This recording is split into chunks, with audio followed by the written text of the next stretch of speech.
शांति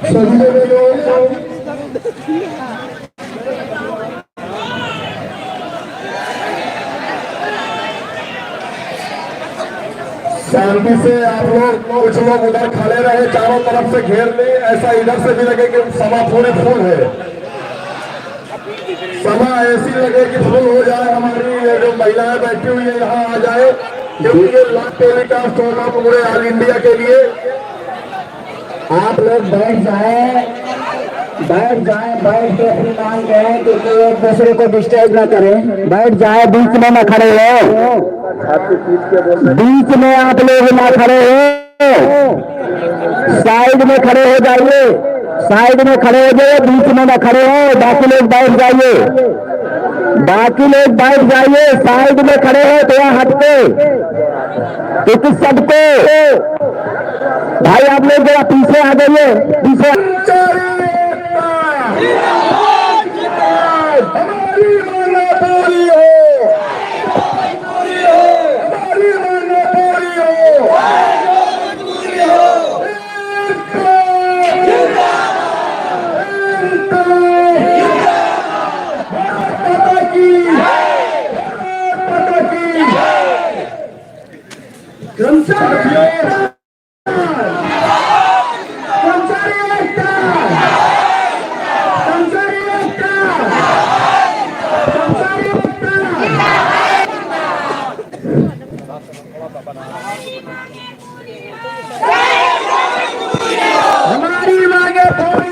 चाहे जो मजबूरी हो, चाहे जो मजबूरी हो, चाहे जो मजबूरी हो, चाहे जो मजबूरी हो। जिंदाबाद जिंदाबाद जिंदाबाद जिंदाबाद जिंदाबाद जिंदाबाद जिंदाबाद जिंदाबाद जिंदाबाद जिंदाबाद जिंदाबाद जिंदाबाद जिंदाबाद जिंदाबाद जिंदाबाद जिंदाबाद जिंदाबाद।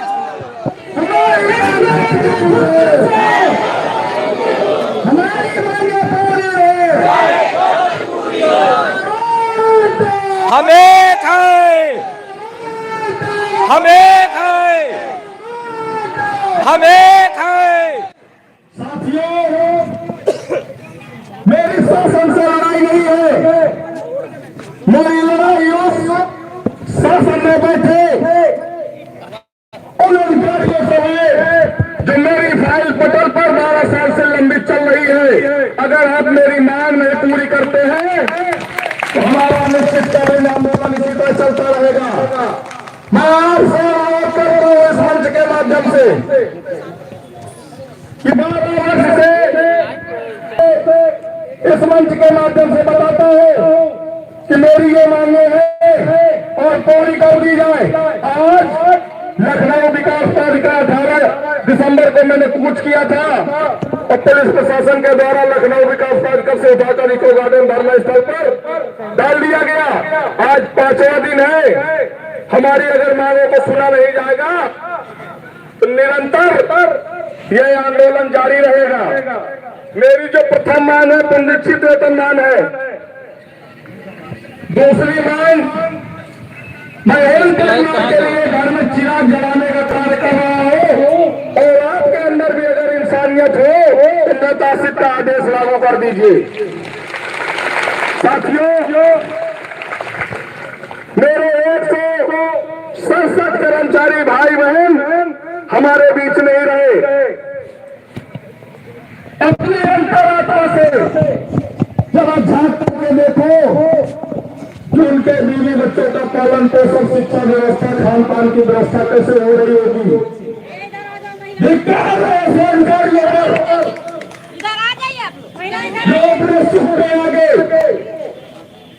कर्मचारियों का दुख नहीं जानते हैं।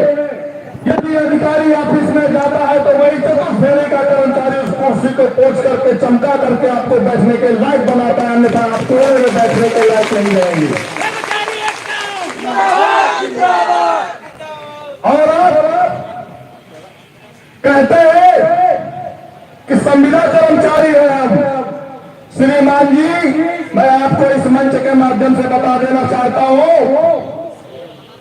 कई जगह इंडिया में चतुर्थ श्रेणी की भर्ती, संविदा कर्मचारियों की भर्ती पे ग्रेड पर नहीं होती है। हम फेयर गवर्नमेंट कर्मचारी हैं साथियों, हम लोगों को भ्रमित किया जाता है शासन के स्तर से, मीडिया को बताया जाता है उच्च अधिकारियों के द्वारा, उनको बेचारों को क्या पता होता है कि ये संविदा है या सरकारी कर्मचारी है। मैं आज उनको भी बताना चाहता हूं इस मंच के माध्यम से कि हम लोग फेयर गवर्नमेंट कर्मचारी हैं, लेकिन शासन में बैठे उच्च अधिकारियों के द्वारा हम लोगों का ध्यान नहीं दिया जा रहा है। तीसरी चीज, हमारी सेवा नियमावली में स्पष्ट 2 साल की परीक्षा अवधि पर हम लोगों की नियुक्ति हुई, अन्यथा की स्थिति में वो स्वतः स्थायी मान लिए जाएंगे। शासन में बैठे प्रमुख सचिव आवास, शहरी नियोजन अध्यक्ष स्मारक समिति इस बात को बिल्कुल संज्ञान में ले, अगर आपको पढ़ना नहीं आता तो श्रीमान जी यहाँ आ जाए। वर्कर को जो एक किराने के दुकान में वर्क करता है, वो भी साल में दीपावली के दिन उसको कुछ नहीं तो 1 किलो मिठाई और 1 जोड़ी कपड़ा जरूर दिलाया जाता है मालिक के द्वारा। लेकिन 13 वर्षों से हम लोग निष्ठा व ईमानदारी के साथ अपने कर्तव्यों का पालन कर रहे हैं। हर साल सरकार हमको बजट भी देती है और बजट देती है, बोनस के लिए बजट देती है, लेकिन उच्च अधिकारियों के द्वारा उनको नहीं मिल रहा है तो कर्मचारियों को भी दिलाने का काम नहीं करती है। ये इतनी निकम्मी सोच है साथियों। सबसे बड़ी बात, 12 वर्षों से हम लोगों को हमारे बीच कुछ 1400 ग्रेड के भी कर्मचारी बीच बैठे होंगे। मैं उन लोगों की भी बात कहूंगा जिनको लगातार हर वर्ष वेतन वृद्धि का लाभ दिया जाता है, लेकिन 2023 जुलाई से उनका वेतन वृद्धि का लाभ, इंक्रीमेंट जो लगता है उसको रोक दिया गया है। अरे आप दे नहीं सकते हैं, कोई चीज लगी लगाई बहुत पावर आ गया आपको। ऐसा कौन सा कानून पढ़ लिया भाई आपने? 2006 में सांसद देश का हवाला देते हुए इन्होंने रोक दिया, इंक्रीमेंट रोक दिया। मैं आपको याद दिलाता हूं, जैसे आपको 2006 के आदेश को हवाला देते हुए इंक्रीमेंट रोका, उसी तरह 2010 का आदेश को मानते हुए आप पुनरीक्षित वेतन मान लगा दीजिए श्रीमान जी, पुनरीक्षित वेतन मान लगा दीजिए। अगर अब आपको उसका अनुमोदन चाहिए तो इंक्रीमेंट रोकने के लिए किसका अनुमोदन लिया है? ये आपकी मनमानी नहीं चलेगी। आप चरम सीमा पर कर्मचारियों को शोषण करने के लिए बिल्कुल उतारे हो गए। अगर कर्मचारी उतरा तो आप कहां उतरोगे ये पता चल जाएगा आपको। मैं आप सभी साथियों से यही कहना चाहूंगा, इसी तरह सार्थक रूप से प्रयास करते रहे, अपनी लड़ाई को आगे लेकर के जाएंगे तो जो आने वाला 2024 का जुलाई है, किसी कर्मचारी का इंक्रीमेंट नहीं रुकने देगा आदित्य।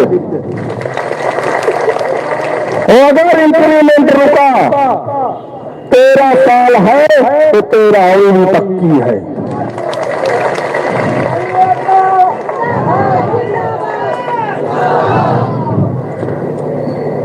इसलिए जो संख्या वाला मुझे दिखाई दे रही है, इसी तरह संख्या वाला अगर भारी रही तो मैं आपसे वादा करता हूं कि आपके बीच में माननीय मुख्यमंत्री महोदय को भी आना पड़ेगा, इसी स्थान पर आना पड़ेगा।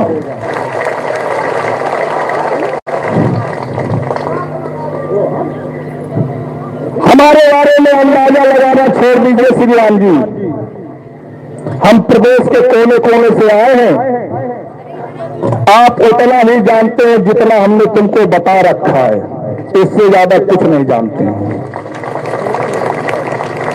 सर्वगुण संपन्न हमारे स्मारक समिति के कर्मचारी 90 पदों पर सृजित किए गए, 90 पदों पर सृजित किए गए। हर पद अपने कार्य के प्रति 1 से 10% सक्षम पाया गया तब उसकी नियुक्ति हुई। और ये उन पदों का इस्तेमाल न करते हुए उन शासन में बैठे उच्च अधिकारियों के घरों में कोठियों में बैठाने का काम करते हैं। उन प्राइवेट विभागों को टेंडर दिया जाता है जहां से उनको सिर्फ मोटी मलाई मिलती है, जिससे कर्मचारियों को नजारा बताया जा सके कि हमारे कर्मचारी काम नहीं करते हैं। साथियों, मैं आप बता दूं, शासन में बैठे उन अधिकारियों को काम क्या होता है। निर्वाचन का कार्य बहुत जोरों शोर से है, 2024 में चुनाव है, मेरा 2000 कर्मचारी निर्वाचन का कार्य निष्ठा ईमानदारी से कर रहा है। अगर हमारी मांगे नहीं मानी तो पता चल जाएगा कि चुनाव किसके भरोसे करवाओगे। जरूरत पड़ेगी अगर 5 दिन हो गए शासन ने हमें 2 दिन का शासन दिया, हमने माना, 2 दिन में मुताबिक का आदेश जारी करने का शासन दिया उन्होंने, लेकिन अभी तक कोई सूचना नहीं आई। कल शनिवार है, शासन बंद रहेगा, संडे को शासन बंद रहेगा, 25 को क्रिसमस डे है, 26 को खुलेगा। 3 दिन में ऑफिस खुलवा के आदेश निर्गत कर दें। नहीं, यह टीम और हमारे भाई वो निर्णय लेने वाले हैं कि शायद आप कहीं जवाब देने लायक नहीं बचेंगे। मैं इस बात को 5 सदस्य है और 1 सदस्य को अगर तोड़ लिया तो परिवार में खंडन निश्चित है। तो साथियों, हमको आपको टूटना नहीं है, तोड़ने का प्रयास किया जाएगा, लेकिन उस प्रयास को हम विफल कर देंगे। किन स्तरों से विफल किया जाएगा मैं ये भी बताऊंगा आप लोगों को।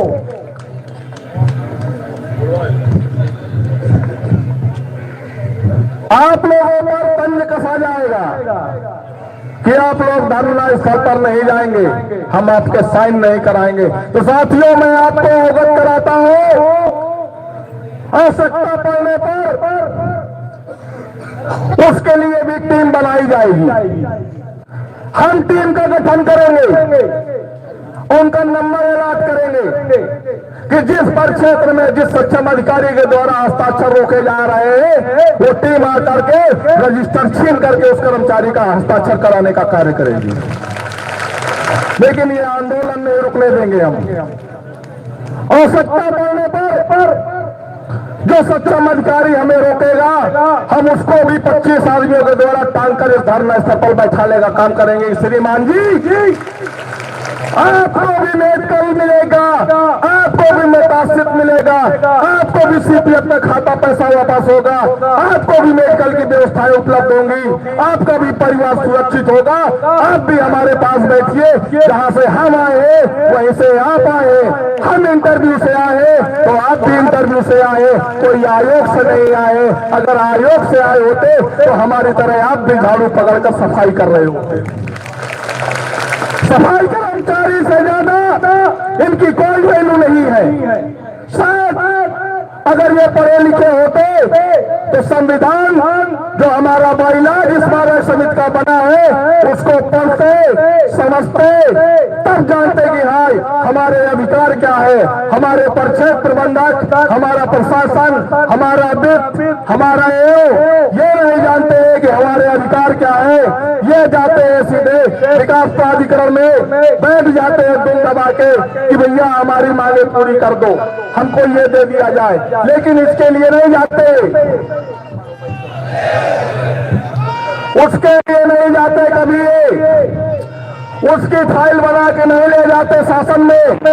शासन कहता है कि कल ले करके आओ, तो 2 महीने लगा देते कि अभी बनी ही नहीं साहब। अरे बनाओगे क्या जब तुमने पढ़ा ही नहीं, तो बनाओगे क्या? मैं चैलेंज करता हूं इस मंच के माध्यम से इन सारे समस्त प्रबंधकों की अगर समीक्षा करा ली जाए तो मुझे लग रहा है इनकी डंका निकल जाएगा। ये कहीं से एक पेपर क्वालिफाइड नहीं कर पाएंगे। अगर इतने ही काबिल होते तो कहीं और भी निकल लिए होते। यहाँ आने के बाद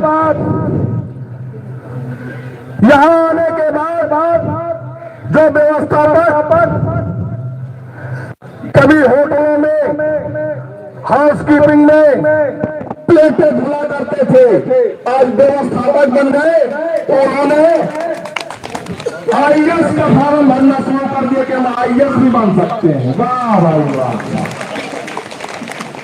मतलब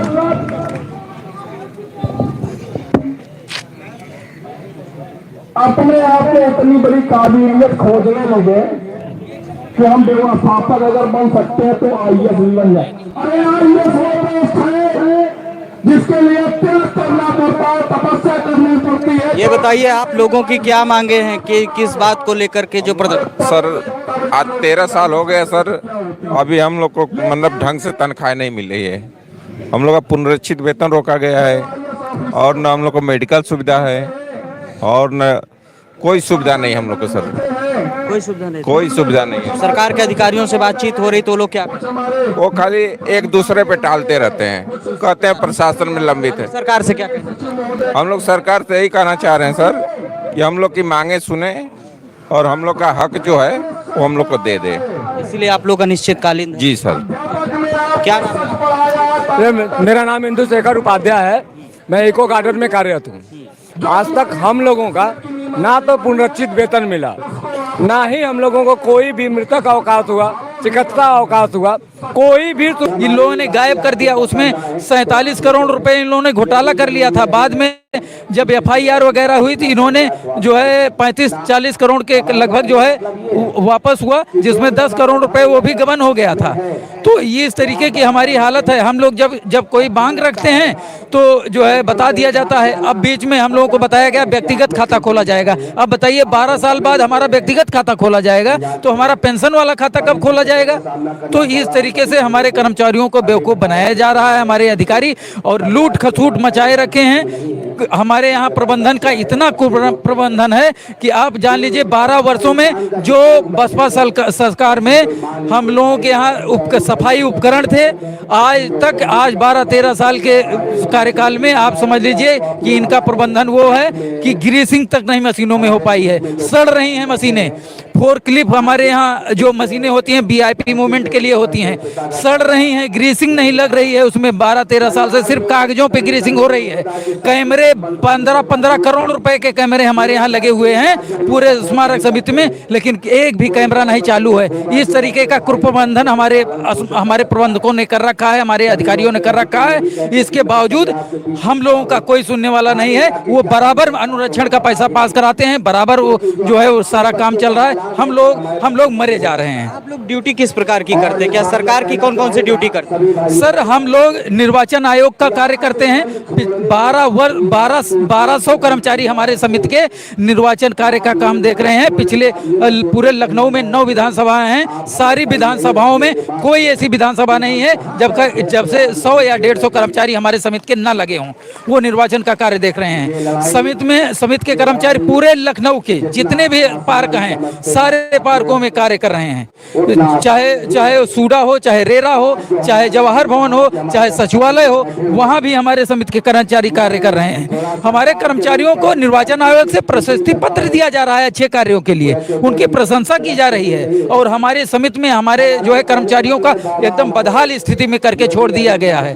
तो आप लोग इतनी काफी संख्या में धरने में आए, तो यहाँ क्या एक ही जिले के लोग हैं या नोएडा वगैरह जो पार्क बने वहाँ से भी लोग हैं? देखिए, हम लोग पूरे उत्तर प्रदेश के 72 जिलों से कर्मचारी हैं, सारे बहुत छोटे और निम्न वर्ग के कर्मचारी हैं। बिल्कुल उनकी आय बहुत कम थी और वो किसी तरीके से यहाँ आके जीवन यापन करने के लिए आए, लेकिन उनको और दबा दिया गया। उनकी थोड़ा स्थिति सुधरनी चाहिए थी, नौकरी पाने के बाद उनकी स्थिति सुधरनी चाहिए, वो स्थिति सुधरने की जगह और बिगड़ती चली गई। आज कर्मचारी न तो अपने बच्चों को सही शिक्षा दे पा रहा है, न तो अपना खुद का इलाज करा पा रहा है बेहतर तरीके से, न तो अपना भरण पोषण करा पा रहा है, न तो रिश्तेदार हमारे जो हैं वो हमसे नाराज हो गए हैं। अभी 1000 रुपए अगर हमसे किसी मतलब मदद के लिए कहते हैं, हम नहीं दे पाते हैं, हम अपना खर्चा पूरा नहीं कर पा रहे हैं, महीना नहीं पूरा हो पा रहा है हम लोगों का। तो ऐसी में हमारी जो सामाजिक बेइज्जती भी हो रही है, हमारी आर्थिक जो है स्थिति अत्यंत खराब कर दी गई है, बिल्कुल एकदम जो है असहाय स्थिति में करके हम लोगों को छोड़ दिया गया है। आप सभी लोगों की अभी सरकार से आप क्या कहना चाहते हैं? आप लोग इतनी ज्यादा संख्या धरने पे आए हुए हैं और सीधे जो है आपकी बातें सरकार तक पहुंच रही है, तो आप योगी जी से क्या कहना चाहते हैं? माननीय योगी जी से हम यही कहना चाहते हैं कि महाराज अब हम लोगों के ऊपर भी ध्यान दीजिए। पूरे उत्तर प्रदेश को आप 7 वर्षों से देख रहे हैं, लेकिन आपके आवास के ही 2 किलोमीटर दूर पे अंबेडकर पार्क के कर्मचारी हैं, जनेश्वर लोहिया LDA तक में हमारे समिति के कर्मचारी कार्य कर रहे हैं। आप उन पे भी नजर दौड़ाइए, क्योंकि आप पिछले 7 वर्षों में कम से कम 70 चक्कर इन्हीं पार्कों के आसपास से गुजरे होंगे और आपने बहुत बार देखा होगा पार्कों के, उनकी खूबसूरती को भी देखा होगा आपने, लेकिन कर्मचारियों की दयनीय स्थिति को भी देखिए। बस यही निवेदन है आपसे। तो मैं उस जगह पे था कि थोड़ा मैं अपने समिति के कर्मचारियों भाइयों से चाहूंगा कि थोड़ा 10 मिनट का टाइम दें। अगर आपको ये लगता हो कि वो लाइव चल रही जो पर्दे पे चलती है, बड़ी गाड़ी छतरी वाली खड़ी होती है, ऐसा ना सोचिए लाइव चल रहा है, ऐसा मत सोचिए। लाइव चल रहा है ऐसा मत सोचिए, छतरी नहीं है तो क्या लाइव नहीं चलेगा? आजकल तो टेक्नोलॉजी सिस्टम ऐसा है कि सब कुछ चल जाता है। तो कृपा करके थोड़ा सा शांति बनाए रखें और थोड़ा सा समय दें। तो मैं ये कह रहा था कि जो अधिकारी हमारे यहाँ 10% खा के बैठे हुए हैं, जो कहते हैं शासन में फाइल निलंबित है। अभी अजीत जी ने कहा, सही कहा है कि फाइल निलंबित है। बाबा जी कहते हैं हमारे टेबल पे 1 हफ्ते के अंदर 3 दिन के अंदर टेबल फाइल पहुंचनी चाहिए। हम ये कहते हैं, बाबा जी से कहते हैं, सरकार से कहते हैं कि आप तो बोलते हो जो भ्रष्टाचारी है उन पर बुलडोजर चलेगा। आज किसी के यहाँ बता दिया कि 10 करोड़ निकल रहा है, आज 1000 करोड़ कल निकल रहा है, आप उसके तहखाने से निकाल रहे हो। हम कहते हैं कर्मचारियों पे तो जांच बैठनी चाहिए, इन पे जांच बैठनी चाहिए कर्मचारियों पे, हमारे जो हमारे 10% कटौती काट के बैठे हुए हैं। आज बहुत सी बातें हैं। 2011 से हमारा बीमा पैसा कट रहा था 100 रुपए, वो 100 रुपए महीने से ना छोड़कर मैं सालाना कर दिया 1200 रुपए का। वो 1200 रुपए मैं सालाना काट कर आज 12 साल बाद 13 साल बाद पैसा वापस हमारा से मूलधन किया है वापस। आज तक उसका ब्याज कहाँ चला गया है, उसका ब्याज बताएं, उसका हिसाब दें। आज हमारा यही पैसा 14-15 हजार रुपए अगर हमारा अलग जमा होता तो उसमें हमारे रुपए भी साले बढ़ते, मगर आज यहाँ इस बीमे के पैसे लेकर हजारों करोड़ों की कमाई हुई इसमें। आज हमारे 5000 कर्मचारियों को 1200 रुपए सालाना जाता है। आज हमारा मूलधन वापस किया गया है, उसकी रकम कहाँ गई है? सब खा गए, बंदर बांट करके खा चुके हैं। आज हमारा 10% का जो कट रहा, हमारा CPF कट रहा, हमारा कट रहा है, उसका पैसे कोई लेन देन नहीं, उसका कोई खाता नंबर नहीं है। क्या सरकार संज्ञान में नहीं रखती? सरकार सब रखती है। सरकार तो अगर बाबा हमारे डांट दे तो अच्छे को पेशाब उतर जाता है। अगर हमारे बाबा सरकार बाबा आदित्यनाथ डांट दे उनका पेशाब उतर जाता है। आते आते अच्छे का पेशाब उतर गया है। अच्छे आके अपने आप को अपने हवाले कर दिया सरकार के। क्या इतने हमारे इतने बैठे हुए हैं अधिकारी हमारे, जो अधिकारी समझते हैं उनकी आंखों से डर खत्म हो चुका है। क्या बाबा का खौफ खत्म हो चुका है? क्या बाबा का बुलडोजर थमने वाला है? हम कहते हैं बाबा का बुलडोजर इनके छाती पे चलना चाहिए, हमारे अधिकारियों पे चलना चाहिए, हमारे शासन पे चलना चाहिए, बैठे हुए उस अधिकारियों पे। हम कहते हैं, हमेशा कहते हैं, जैसे कहते हैं कि सबका साथ है, सबका विकास है। हम कहते हैं अधिकारियों ने ऐसा कर दिया है कि सबका साथ ने सबका विनाश नहीं कर दिया, लोगों ने सबका विनाश कर दिया हमारे कर्मचारियों का।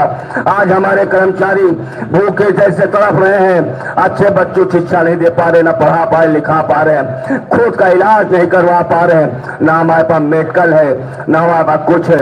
आज हमारे यहाँ रहकर हमारे भाई बहन अपने बच्चों को पढ़ाने के लिए लिखाने के लिए आज उनको बैंक से कर्जा लेना पड़ रहा है। वो यहाँ तक कि क्या आप अपने बैंक का पैसा कटवाएं कि अपना घर का खर्चा चलवाएं। हम तो ये कहते हैं भाइयों और बहनों, आप ये ना सोचे, हम चाहते हैं कि हमेशा आप एक दिन आपकी जीत जरूर होगी, आपकी जीत जरूर होगी। आप कंधे से कंधा मिला के रहे मेरे भाइयों बहनों, भागिए नहीं, भागिए नहीं आप लोग। आप अपनी ताकत को मजबूत रखिए। आपकी एकता को पत्थर से भी पानी निकाल सकती है, आपकी एकता पत्थर से पानी निकाल सकती है। वंदे मातरम, वंदे मातरम, भारत माता की, भारत माता की, कर्मचारी एकता जिंदाबाद, कर्मचारी एकता जिंदाबाद। इस चीज में भैया इस समय थोड़ा हमारा भी 3 दिन से मेरा स्वास्थ्य खराब है, आप लोग हमको देख नहीं रहे होंगे, स्वास्थ्य थोड़ा मेरा खराब है, 3 दिन से नहीं आ पा रहा हूँ। हमारी मांगे पूरी हो, चाहे जो मजबूरी, हमारी मांगे पूरी हो, चाहे जो मजबूरी हो, हमारी मांगे पूरी हो, चाहे जो मजबूरी हो। भारत माता की, भारत माता की। मैं इसी समय अपना लगाया कर्मचारी एकता, कर्मचारी एकता, कर्मचारी एकता, कर्मचारी एकता। स्मारक कर्मचारी जिंदाबाद, स्मारक कर्मचारी जिंदाबाद, स्मारक कर्मचारी जिंदाबाद।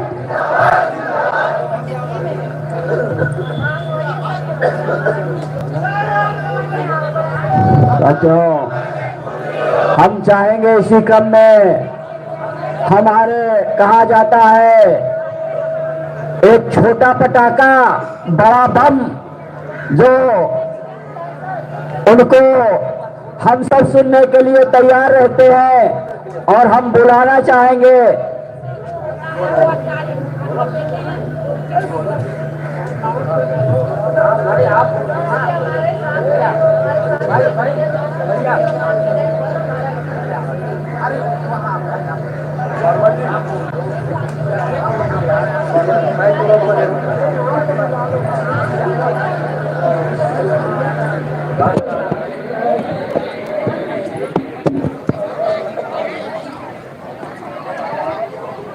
आप भी कर्मचारी हैं? जी जी हम भी हैं। आपका आप मतलब पहले से ऐसी पोजीशन में हैं या? नहीं, पहले तो हम सही थे, जब नियुक्ति हुई थी तो सही थे। 2016 में मेरा एक्सीडेंट हो गया जी, 2016 में एक्सीडेंट हो गया। उसके बाद 6 साल तक हम घर रहे। उसके बाद आकर के यहाँ पे हमने कहा कि हम मतलब ड्यूटी करना चाहते हैं। हमारी ज्वाइनिंग कराई गई, नो वर्क नो पे पे हमारी ज्वाइनिंग कराई गई।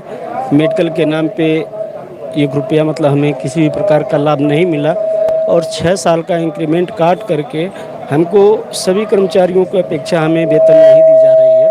सभी कर्मचारियों की 25,000 वेतन है तो मेरी 20,000 रुपये मिलती है। अच्छा, आपको नो वर्क है, नो वर्क पे रखा गया है, लेकिन जो आप जब एक्सीडेंट हुए तो उस समय कोई मेडिकल की सहायता आपकी सरकार ने की? नहीं, एक मतलब सरकारी तरफ से मतलब 1 रुपये का हमें कोई भी लाभ नहीं दिया गया। क्या नाम है आप? जी, मेरा नाम धर्मेंद्र कुमार है। धर्मेंद्र कुमार है। तो अभी सरकार से आप क्या कहना चाहते हो? सर, सरकार से हम यही कहना चाहेंगे कि जो भी वेतन विसंगति हमारे कर्मचारी भाइयों की हैं, हमारी है, और इसको पूरी की जाए। मेडिकल की सुविधा कराई जाए, मेडिकल, क्योंकि 1 रुपया मतलब अगर परिवार और रिश्तेदार आजकल अपने इस समय में, महंगाई के समय में, आदमी अपना परिवार नहीं पाल पा रहा है, दूसरे को कहाँ पाल पाएगा।